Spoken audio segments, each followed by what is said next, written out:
Welcome to this video lecture dealing with the issue of imperialism in the Asian countries in the years of 1700 out to 1900. Now, we tend to think of imperialism as really a European movement, and there's a lot of truth to that because that's where imperialism got started. I mean, when we think about it, it's really within Europe that we get into the issue of the Industrial Revolution, following with that with the need to go get more resources. And because of that, Europe went out and it conquered places in Africa, in the Americas, and in India in order to get resources. What we lose out of that, though, a lot of times is how other countries in that competition tried to keep up. And in doing that, they became imperialists themselves. And that especially gets us into the Southeast Asian area, especially when it comes to China and Japan. Now, here was the big problem for China and Japan. They were really forced by Europe and the United States to open up to international trade for imperialist purposes. So the question that came up for them was, how are we going to do this? How are we going to open up and still maintain our Asian identity? And what became sort of like the biggest success for countries to do that was to open up to trade and to adopt some of the technologies and practices of what we call the Western Hemisphere, Europe and North America, but to still maintain the values and identity of what it meant to come out of the different Asian cultures of China, Japan, and the Koreas. So we're going to get into that right now by talking about all of these great civilizations and how they moved into their own phase of imperialism. Okay, so let's start off with China. We're going to go all the way back to the days of Kublai Khan and the Mongol dynasty inside of China, or the Yuan dynasty. Now, eventually the Yuan dynasty was overthrown by what are called the Ming dynasty. And the Ming dynasty came from northern China at that time period. And when they came in, they reestablished a lot of things that had been missing from China from its traditional days. Things like Confucianism, the civil bureaucracy, the civil service exam. They expanded China and maintained its power within that region. In fact, at one point, they even had an explorer go out, Zheng He, who went out into the region all the way out into India and even Western Africa. In fact, some historians think Zheng He made it all the way out to the Americas. But eventually China calls him back, and the reason why they call him back is that they get fearful that they're spreading out too far. In fact, in doing that, they're losing their protection of the northern borders of China, and maybe even losing their culture of Confucianism in the process of bringing in too much trade. Well, in doing that, their economy started to falter. They faced droughts, they faced peasant unrest, and eventually the Ming dynasty, out of fear of all these peasant unrests, well, they call in the Qing warriors, and when the Qing warriors come in, they put down the peasant unrest, and then they take over China. So that's when we get into the Qing dynasty. And the Qing dynasty come from the ethnicity of what's called the Manchus. So oftentimes you're going to hear about that. You're going to hear people call Manchu or Qing. Which one is it? Well, the Qing dynasty were made up of these Manchu warriors. The Manchu warriors looked down upon the Chinese people of the Ming dynasty, and they forced them to blend in with the Qing. In fact, this is the time period that we get into where men are forced to have long ponytails and shaved foreheads. Now, that's not a traditional Chinese practice. It was a practice imposed upon the Chinese by these Qing warriors. Now, as they do all of this, they became more and more isolated, especially isolated from European influence. In fact, they closed down most of their borders. But what they did get at this time period was a huge influx of silver. Remember, this is the time period where Europeans are going out and they're conquering the Aztecs. And all of that silver starts to flow over into China. Now, how is that possible? Like, why is that happening? Well, because Europeans were buying a lot of Chinese goods at the time, goods like porcelain and silk, and a lot of other goods from China as well. Now, as all this silver came in, it'd be like, yeah, awesome, right? They're getting all this silver. That must have really helped their economy. And it did. But as the more and more currency you get, you know what's going to happen. You're going to see prices go up. And so there was a massive inflation that took place in China. And that really benefited people who were of the elite classes. But if you were a poor guy working out in the field, having inflation, well, that's not so good. And as China, a huge country with various areas of different types of agriculture, as they start to face droughts, they start to face, again, peasant rebellions. And eventually, as this is happening, it creates a lot of instability within China. Well, at the very same time that happened, a guy named Lord Macartney from Britain, well, he comes over to China at the time, and he sees China is doing really well with all this silver. The prices are going up. He's like, I've got a deal for you. He goes to their emperor, Emperor Qianlong, and he says, why don't you open up trade with Britain? We'll take some of this silver off of your backs. We can trade back and forth. To which Qianlong looks at him and says, dude, You're like the British. And you guys are kind of backwards. We're China. We dominate the world. In fact, that was true. And that was taking place in about 1776. Might sound familiar, right? With the American Revolution. Well, step forward 40 years from then, and that's all going to change. And here's how it happened. So basically what ends up happening is that Britain realizes, China's not going to open up the trade. Plus, so many people from Britain are buying things from China, like silk and porcelain and so forth, that there's a huge trade imbalance. British currency is flowing out to China. There's not enough Chinese currency coming back into Britain. So Britain comes up with this idea. They decide to get China high. Yeah, I know. You're just like, what did you just say? No, it's really true. Britain at the time had control over Afghanistan, and they were farming poppy seeds, and poppy seeds could be made into the drug of opium. And that was sold on the international market to China. And you got to understand, even though most people in China were not smoking opium, there was a huge percentage in the major cities like Beijing who were. In fact, there were opium dens that were taking place where people were going and getting this opium. And the Chinese leaders saw this as sort of decreasing the overall work effort within China at the time and hurting the culture. So their international minister, Lin Zexu, closes down all these ports and destroys a good deal of this opium.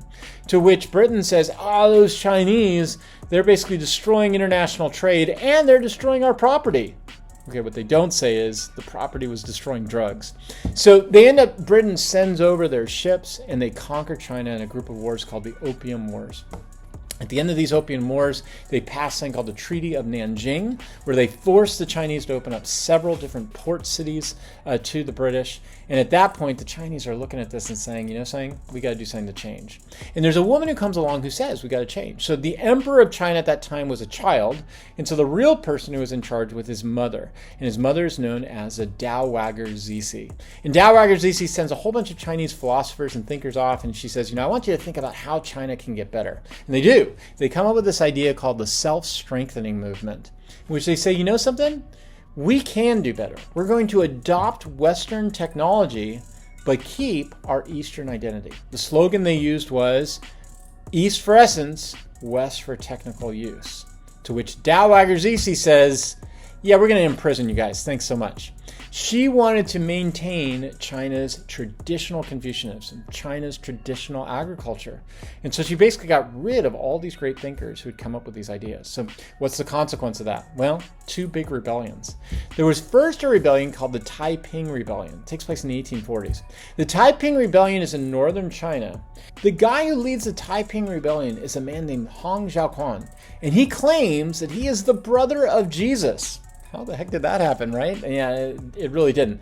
But he leads a rebellion that led to the millions of deaths within China. It was a dramatically, disastrous rebellion. In fact, Europeans had to intervene in order to put down the rebellion, and they eventually do. But what it demonstrates is how, European culture is coming into China. The reason why Hong Xiaoquan could claim this, that he was the brother of Jesus, was the inseeping of Christianity and the fight against what they considered to be the corrupt Qing Empire. After that, in the 1890s, there's another rebellion called the Boxer Rebellion. This time, this is led by traditional Chinese Confucianists out in the rural areas. Well, why did they do this? Well, Europeans had started forming a trade alliance called the Open Door Policy with China, where they separated China out into different trade zones. And each trade zone would trade with a different European empire. Basically, the Chinese saw this, Chinese people in the farmland saw this as a violation of their traditional Confucian identity. And so because of that, they fought this rebellion against it. In the end, what happens is China loses its power and authority that only a century earlier it had. So now let's take a look at Japan, because Japan's going to have a very different history and a much more successful one with all this. So Japan had a dynasty called the Tokugawa dynasty. And Tokugawa dynasty tried to centralize the island of Japan and just never really succeeded in doing so. In fact, Japan was always decentralized into local city-states, local feudal city-states that were led by people called the daimyo. The daimyo were these local governors or mayors and basically just landowners who had total control over the island. Now, Japan had tried in many ways to centralize. There were many emperors who did, and then they even formed what was called the shogunate, which was the military centralization of the island, with local samurai going out and fighting to protect these local daimyo. But in the end, they were really decentralized all the way up until 1853. In 1853, this guy named Commodore Matthew Perry shows up to Japan, and he basically says to them from the United States, he says, you know something? You're going to open up the trade, or you see those battleships out there? We're going to blow you out of the water. To which the Japanese were given a year to make their decision. And during that year, they had a rebellion inside of the country, the Satcho Rebellion. During the Satcho Rebellion, there was a fight between traditionalists and progressives, and the traditionalists won. Now, you might think, traditionalists, right? They're just going to keep things the way they are. No, the traditionalists actually kind of co-opted progressive ideas. What they said was, look, what we're going to do is we're going to industrialize. We're going to compete with the West. We're going to borrow some of their ideas. But we're going to establish an emperor who's going to have total power over the island. This is called the Meiji Restoration because they're restoring power to the centralized emperor.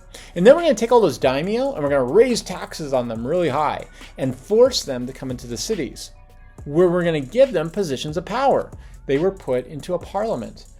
Now, the parliament was not like our parliament or our Congress here in the West. The parliament would be an advisory group to the emperor. Okay, now think about what they're doing here. They have an emperor who's in total control. They've got an advisory group that doesn't really speak for the emperor, but gives him advice. This goes back to things like Confucianism, Chinese legalism, the idea that there would be a father figure who is advised by a group of people who he would then have total control over. And then to wrap it all up, they would make sure that there would be an expansion of the Bushido Code, or the idea of nationalism throughout Japan. And it worked. In less than 75 years, Japan industrialized. They became the powerhouse of Southeast Asia.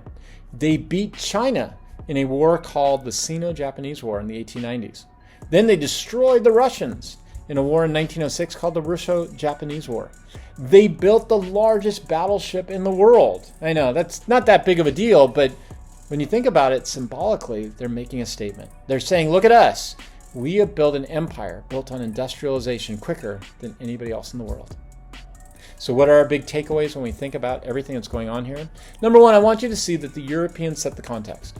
By using the Industrial Revolution and imperialism, they set a context where they taught the rest of the world, you better do the same thing we're doing, or we're basically going to destroy you. Think of the Opium Wars or Commodore Perry. China tried to achieve what they were doing, but the leader of China, Dao Agrzisi, shut that down. And their big reason for why they would fall away in this competition is they tried to remain agricultural and a land-based empire. That wasn't the time period anymore. Japan, however, they became successful. Why?